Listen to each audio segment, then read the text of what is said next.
I'm SP the Writer, and you're on One on One with LP.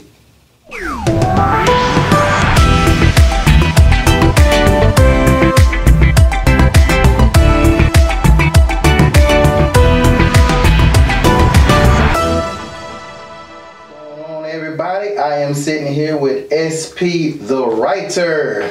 What's going on, brother? Not much, man. What's going on? All right. For anybody that don't know, tell the people who watching who you are. I'm SP the Writer, aka Curtis Hill, if you want my government name. I'm a writer. I'm a producer, and that's pretty much what I do. I produce a few different poetry-based shows in Raleigh, North Carolina. All right. So tell us a little bit about that. So my flagship show is a show called Inkspired. It's a different kind of event. I call it the most unique poetry event in the world because I actually do not perform any of the poetry that I write.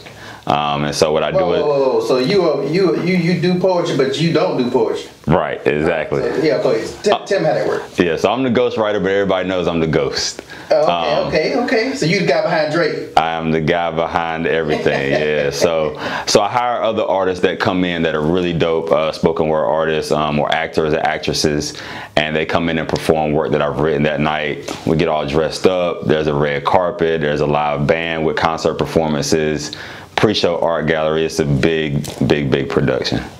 So how did it get started? Man, I just up and decided to do it one day.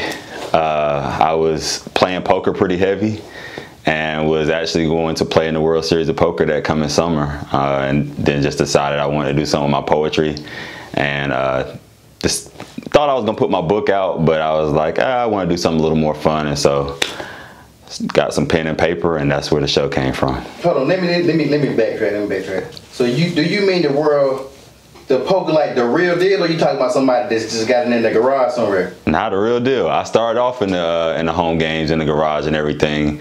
I played maybe 3 years or so at home, nothing but home games.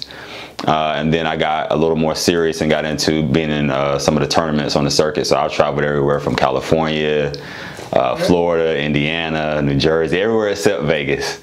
So I had made a little bit of money and was ready to kind of turn pro within the next year. And then all that kind of halted when I decided to do Inkspired. Now, have you stopped completely, or it's kind of like on hold while you're doing this, or what? It's on hold. I have pretty much stopped completely for now. I knew with Inkspired, the kind of show that I wanted to have, and it being poetry, I knew I was going to have to put a lot of energy, money, time into it. And so, yeah, that just been on hold. But next year, I'll be back at the table and I'm ready. Okay, so with your event, you have actual poets read your poetry, or do you have anybody can come do it? Poets, actors, actresses. Yeah, I don't let just anyone come in. There's a certain caliber of performer that I'm looking for, so that people, get their money's worth, and also because of it being them doing work that's not theirs, there's another element added to it. So I make sure that I'm looking for a certain caliber. So when you brought this idea out, now I've never heard of nothing like this until I seen your event. How did other poets take it when you told them what you were doing? Majority of the poets were not feeling it. It was a situation where it was really hard to find poets for the first show. I only had 3 people. Shout out to Lee Chapman, Ashley Connors, and D.S. Will. Those are the only 3 poets that told me that they would actually perform at the show, and so those are the 3 poets that we had.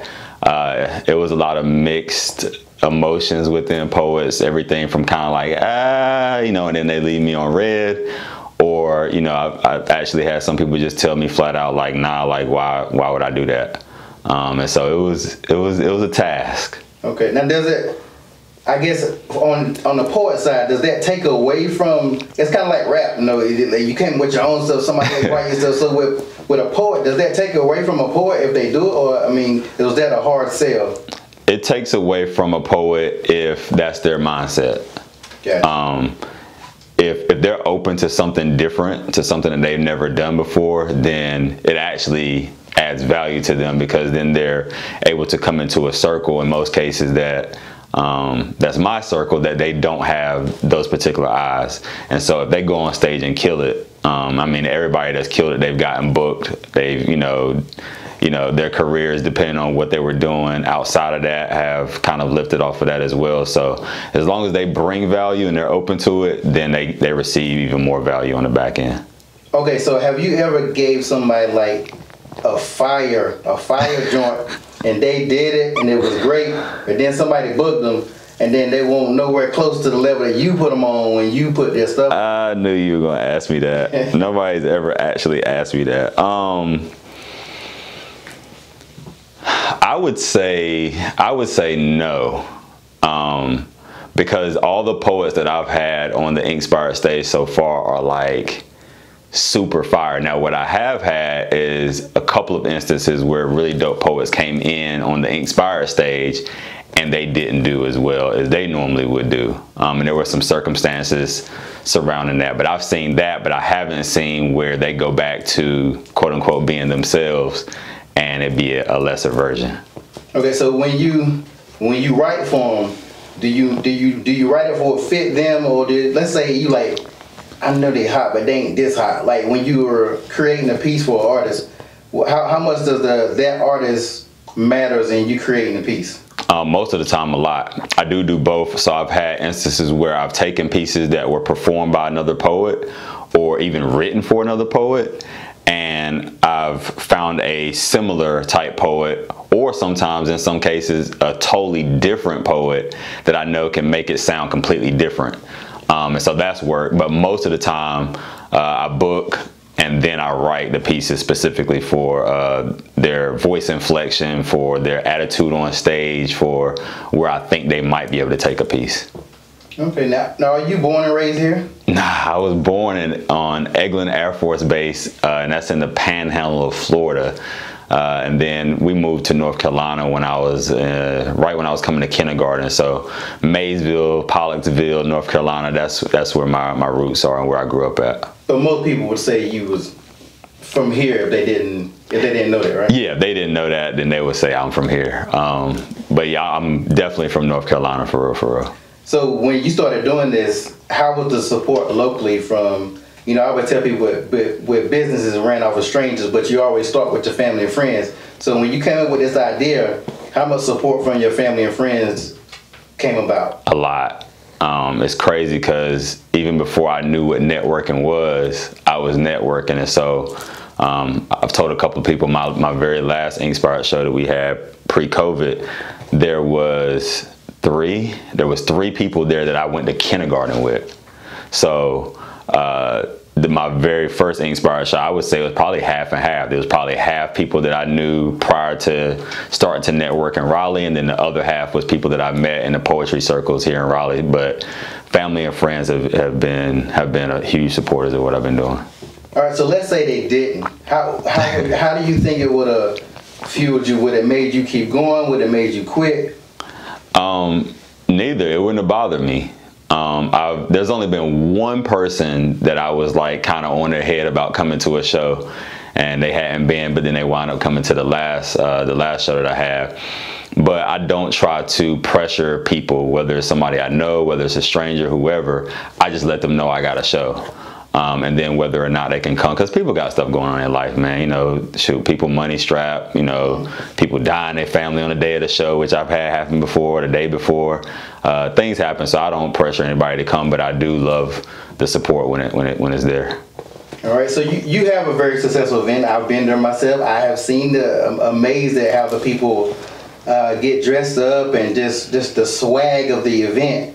So I guess my question is, how in the world do you get people to dress up like that for an event in Raleigh? Because even when people dress up, for the most part, they're not dressed up. But at your events, it's like people about to go to the prom. I mean, if you walk in there half stepping, the next time you get like, you know what, I'm going to go buy something specifically for this outfit. So how do you think you were able to get that out of people? So one, you ask. And so then what happened was the first show you had just a couple people that like really got dressed up. There were some people there with jeans on, and there were some people kind of, khakis, casual, things like that.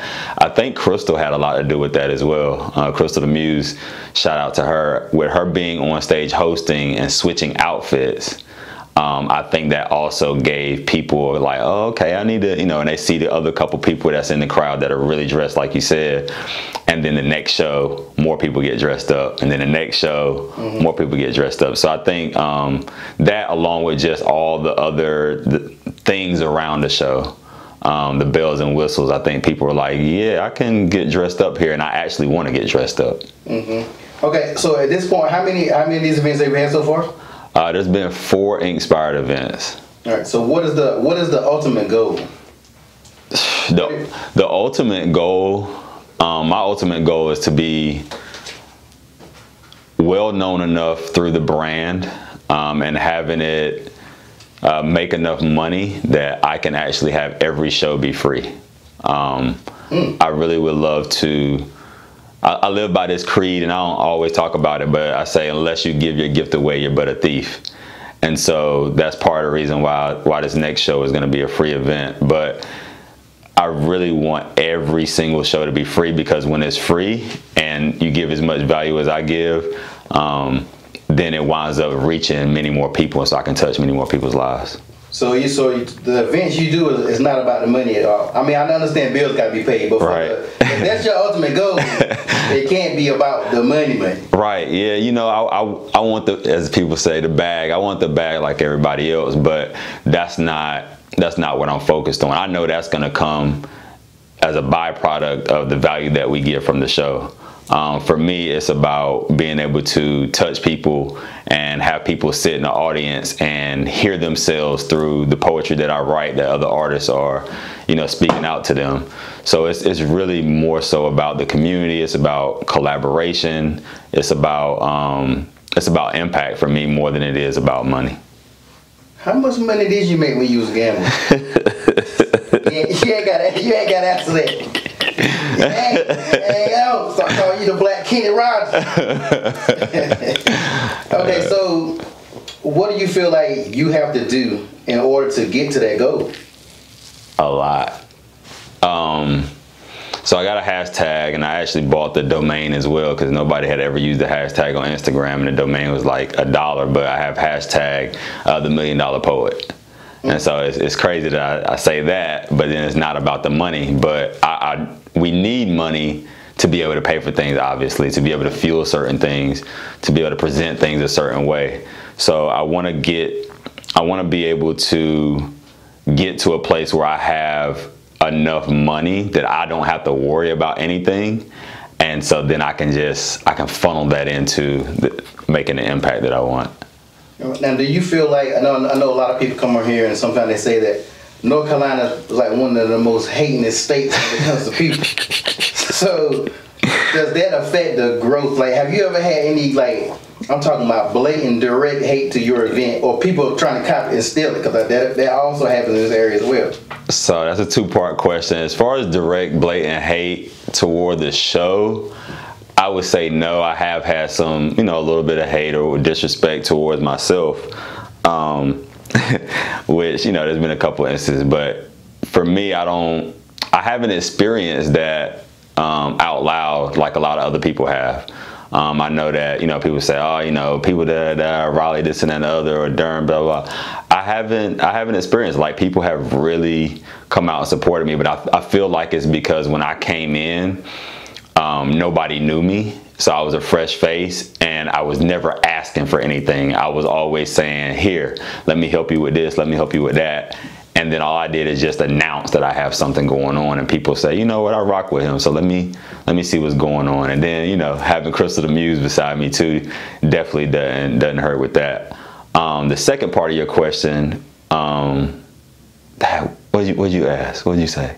Well, I asked about the direct hate, and then do you think that affects the?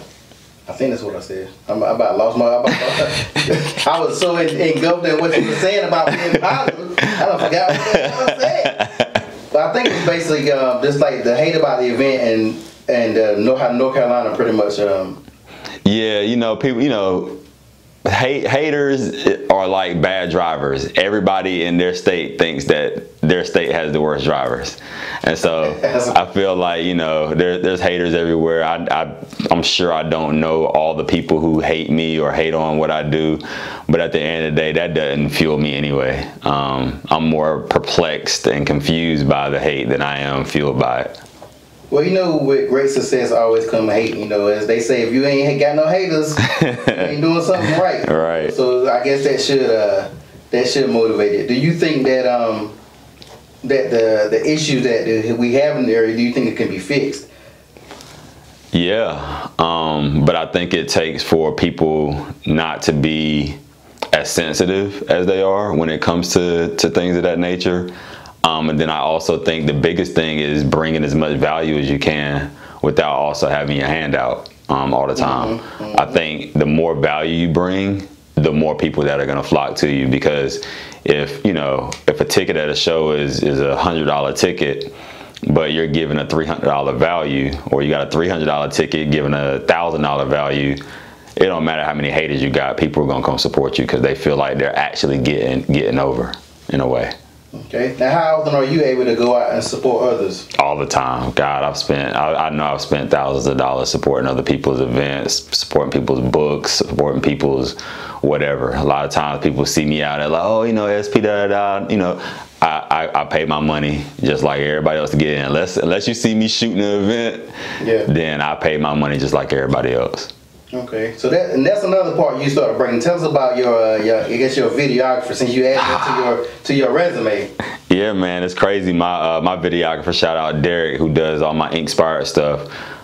He was on my head for about a year. Like, yo, you need to get a MacBook. You need to get a MacBook. And I'm like, yo, like he was like, I got a lot of footage you could use, et cetera, et cetera. And so fast forward a year later, I finally buy a MacBook, and then he shows me kind of the basics of editing, and then he drops a whole bunch of footage that he had from my show that I had never seen before. And so that just kind of opened up my mind for, you know, content for social media, you know, a documentary which is coming, things of that nature that I could use it for. And so I just kind of, you know, I got a couple iPhones, man, got a gimbal and got moving. And so then that, you know, I've been learning as I go, and I've gotten pretty decent at it enough where it's, you know, kind of capture people's attention a little bit.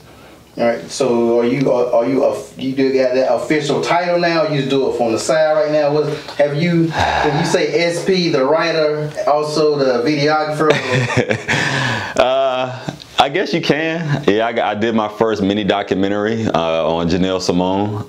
That came out pretty decent. She was happy with it. I see my flaws in it already, but I know how to fix those. But I guess you could really throw that in there, and I'm not mad at it at all. You know, that's just another thing that I can use to barter with. It's also something that I can use for Crystal for promotion, the shows that she does, and then for Inkspired and S.P. Productions, that's going to be real big moving forward as well too.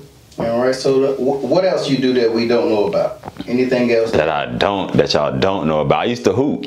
I know there's some people that don't know that. Too, huh? Yeah, man, I used to hoop. Ball was life before ball is life. You know what I mean? I grew up playing basketball pretty seriously. I wound up playing for about 2 minutes in junior college at Lewisburg College, which is where I graduated from. So I was a pretty decent player. I was never good enough to make it to the league. My potential wasn't that high, but I was a pretty good ball player. Haven't played since I started Inkspired, I think maybe twice. So that was another thing along with poker that I just kind of put to the side to focus in on this. Oh, the skills gone? You still got skills? Some of them. Not all of them, but I got. That pulling on muscles. Nah, I got a couple still left. Okay. So with everything you have said and everything you got going on, what do you want people to know or think of when they hear your name? What do you want people to come to mind? My favorite poet. I tell people, man, I don't want to be the best poet. If you give me enough time, I can write down at least 100 poets that I know that write better than me. Obviously, all of them perform better than me because I don't perform. So I don't want to be the best poet that's ever lived, but I want to be everybody's favorite poet. The best, you got Jordan, you got LeBron, you got Kobe, and people can argue you down all day, but you can't argue with somebody's favorite. So if I'm a million people's favorite, on the East Coast, then I'm going to be the first person they think about, and I'm going to be the person they talk about all the time.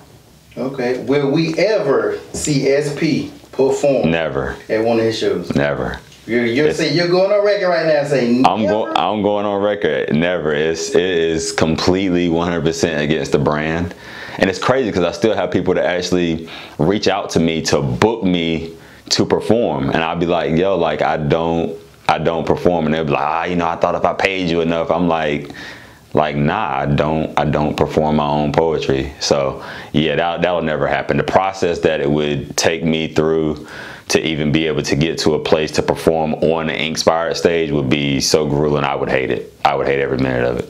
Oh wow.